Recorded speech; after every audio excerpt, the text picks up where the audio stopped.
أشهد أن محمد رسول الله.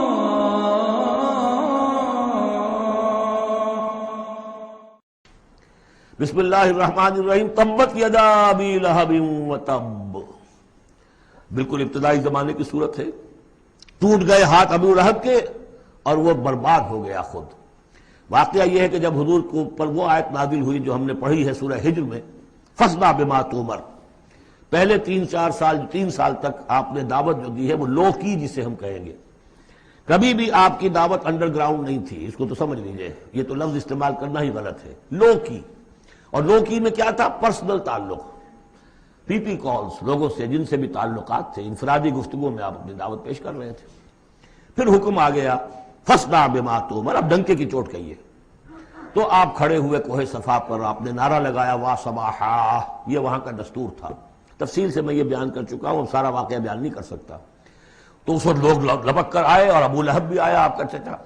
جب حضور نے وہاں اپنی دعوت پیش کی تو اس نے کہا تبا لک لہذا جمعتنا، ہم سمجھتے کوئی بڑی اہم بات تم نے بتانی ہوگی تو ہمیں بلایا ہے، ہم پہنچ گئے ہیں اور تم نے ہمیں اس کام کے لیے جمع کیا تھا، تو تمہارے ہاتھ ٹوٹ جائیں. معاذ اللہ ثم معاذ اللہ، نقل کفر نہ باشد. چونکہ حضور بنو ہاشم کو 2 دفعہ گھر بلا کر کھانا کھلا چکے تھے، تو اسے تو معلوم تھا یہ دعوت کیا تھی.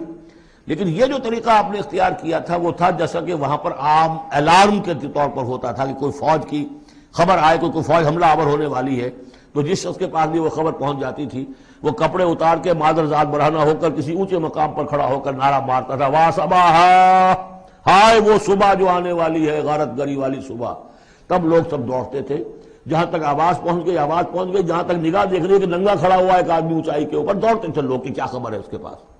حضور معاذ اللہ ننگے ہونے کا کوئی سوال نہیں تھا، لیکن آپ نے آدھی بات ان کی اختیار کر لی جس کے اندر کوئی قباحت نہیں ہے، کہ آپ کھڑے ہوئے اور آپ نے وا صباحا کا نعرہ لگایا.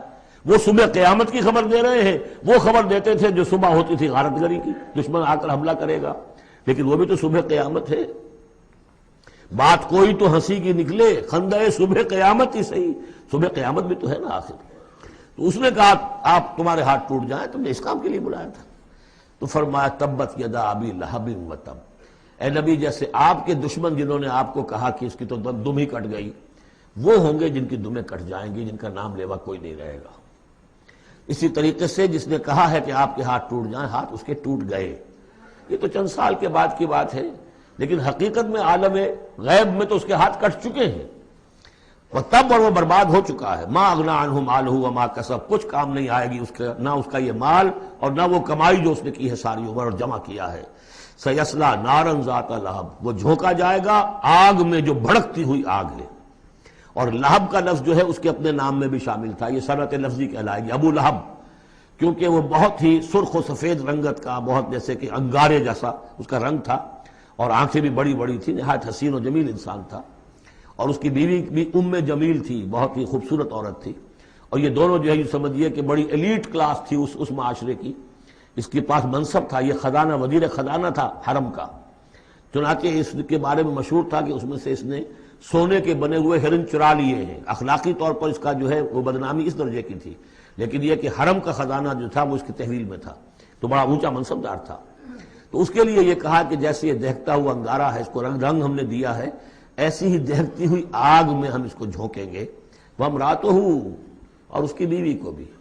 کیوں؟ یہ بھی اتنی ہی دشمن تھی حضور کی جتنا کہ ابو لہب دشمن تھا حضور کا. بلکہ یہ کہنا مشکل ہے کہ بیوی زیادہ دشمن تھی یا یہ کہ یہ شوہر زیادہ دشمن تھا، دونوں. اور میں بتا چکا ہوں آپ کو سورہ تحریم میں جو 3 مثالیں آئی تھی. بہترین عورت بدترین مرد کے گھر میں، فرعون کی بیوی آسیہ. بدترین عورتیں بہترین لوگوں کے گھر میں، بیوی حضرت نوح کی اور بیوی حضرت لوط کی. ایک وہ جو نیک سرشت تھی اور نبی کی گود میں پلی، وہ حضرت مریم سلام علیہا. اور یہ بدترین شوہر اور بدترین بیوی. وامرأتہ حمالۃ الحطب، جو اٹھانے والی ہوگی ایندھن کو. عام طور پر لوگ سمجھتے ہیں کہ وہ بخیل تھی، وہ ایندھن لے کے آیا کرتی تھی. یہ بات نہیں تھی. وہ بڑی اس معاشرے کی جو ہے وہ بڑی، جس کو آپ فرسٹ لیڈی کہتے ہیں، اس طرح کی خاتون تھی. اصل مطلب یہ ہے کہ یہ اس وقت جو حرکتیں کر رہی ہے یہ اپنے شوہر کے آگ کے گڑھے کو اور بھڑکانے کے لیے ایندھن لا رہی ہے.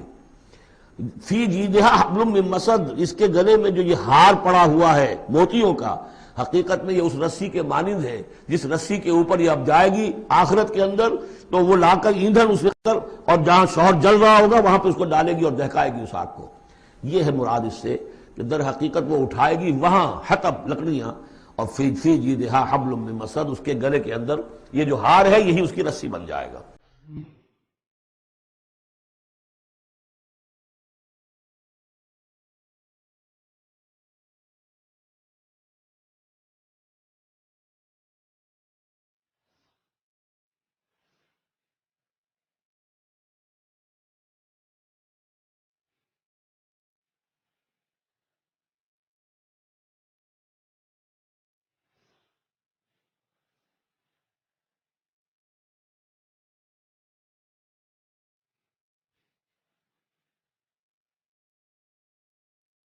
مولاي